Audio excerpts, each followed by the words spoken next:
The Endless Steppe by Esther Hautzig. Chapter 19. That winter, when I was 13 years old, in the European fashion, thinking of myself as 14, the line between Polish deportee and Siberian girl sometimes appeared dangerously close to being extinguished. Do you think that's normal? When you live in a place in a different life than what you're used to for as long as she has, that you start to forget what your past life was like and become more acclimated to what you're living now?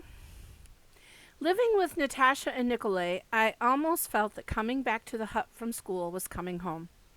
Natasha was young and gay and seemed to enjoy having me around. She treated me as if I were a younger sister and trusted me with Katya. Still fresh from playing with rag dolls, I adored having a real live one, a plump blonde baby girl, complete with gurgles and tears. There were no rules and regulations, no theories, no vitamins, no special baby foods, no bottles or pacifiers for Katya. When she cried, she was given a rag soaked in sugar water to suck on. She liked it very much. She didn't mind being swaddled, as all Siberian babies were, at the least the ones I saw. Natasha taught me how to place Katya in the exact center of a large, square woolen shawl and fold it around her till she was wrapped up like a little mummy. Her cradle was next to her parents' bed, suspended from the ceiling. After a while, when our food, mother's and mine, was in extremely short supply, Natasha would occasionally engage me to take care of the baby in exchange for some food. Then I would sit next to the cradle, rocking it with my knee as I read or did my homework. And in Natasha's kitchen, I learned how to spin. The spinning wheel was primitive, without a foot pedal. One turned the wheel by hand. The curly, dirty gray wool that had come directly from the lambs' backs instead of being washed first was smelly and sticky and difficult to work. The idea was to pull the wool gently off the spindle onto the wheel, making the thread as evenly as possible. Mine never was, but sitting in that kitchen singing with Natasha, who was spinning wool that she would use for shawls for herself and her baby and her mother, I was happy. Except when the radio, which Mother and I were thrilled to find here too, brought news from the outside world. The Germans were on their dreadful bloody rampage. Terrified and horrified, I wanted to run from the kitchen, but I sat listening. I willed Father to safety. As for the rest of our family, my other grandmother, my aunts, my uncles, my cousins, I could tell just by looking at Mother's haunted face that another piece of ghastly, incredible news of the continuing genocide had filtered into the village. Excuse me. I looked, but I had learned to stop asking questions. Ourselves, we had absolutely no word at all about our family. Grandmother continued living with the Caftels, and although she visited us almost daily, I missed having her around. Not only did I love her dearly, but her grandmotherly link with the past was more precious than ever. However, the radio did not just bring war news. Blessedly, there was still music, the operas, the symphonies, the folk songs, and the dance music. After considerable dunning on my part, Alexandra Lovna paid me a fraction of what she should have, but there was no more work from her. Desperate, I tried to get some more knitting to do, but now there was no wool at all, not even a dirty old skirt to be ripped, and Natasha's wool was too coarse for the ladies who could afford to have someone knit for them. Uncle Yosia and Aunt Zaya came to the rescue again. They needed extra money, they said, and so they had decided to sell some of the things they had brought from Kharkov. However, they needed someone to do this for them, and that someone was me. I was to keep half of the profits.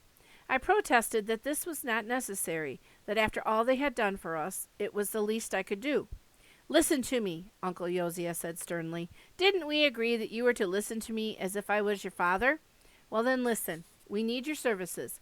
Can you see me selling one of Zaya's lipsticks? Or for that matter, Zaya selling it herself?" He pulled himself up with mock dignity. "People in our position in life? Unheard of." So, do you think they needed the money? Or do you think they were doing Esther and her mother a favor?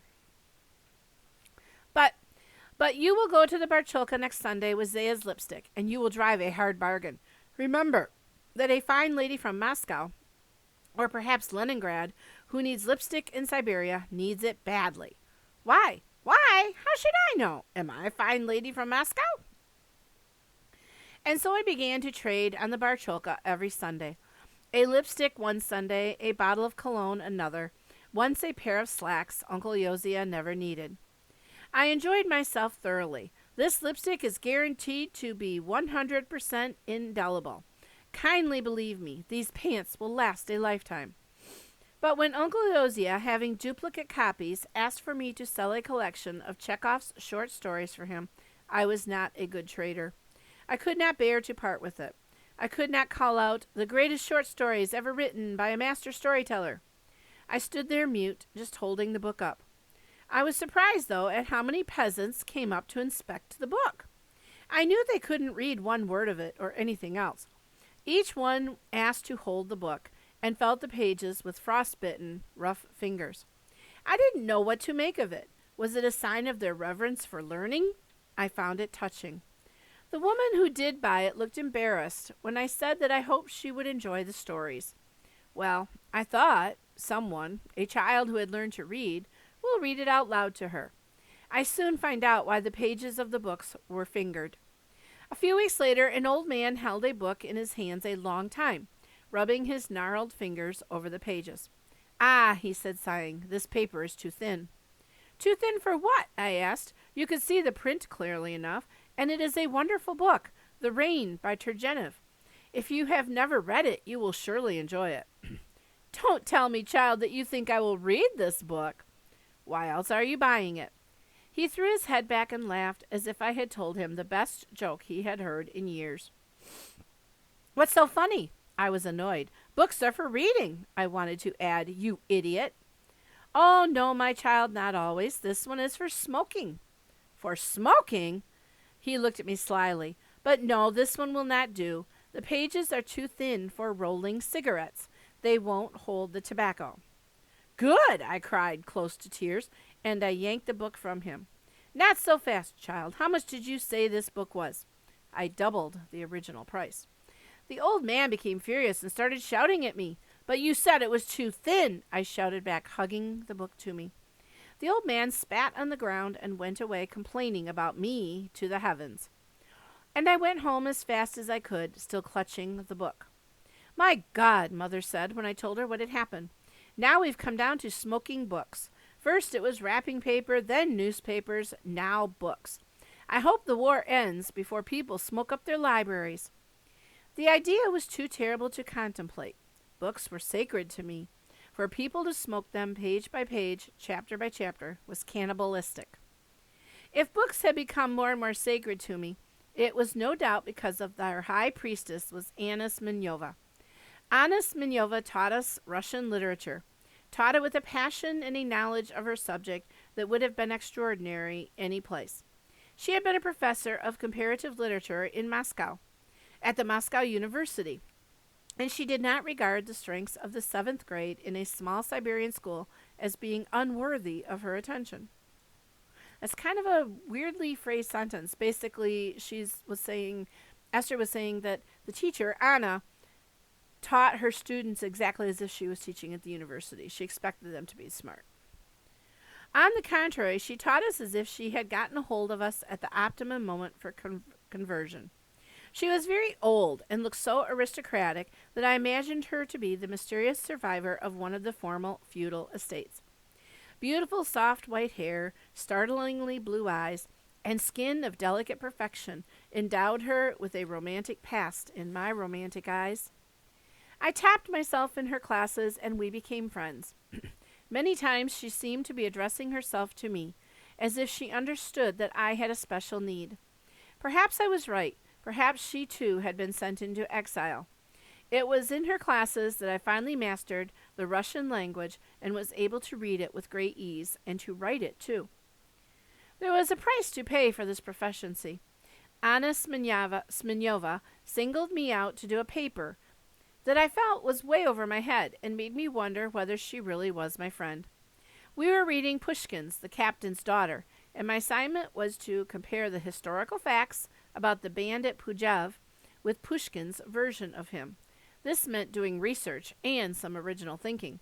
Who does she think I am? I complained to Mother, one of her students at the university. Why not? You come from a long line of scholars, don't you? You're supposed to be a good student. Oh, Mama.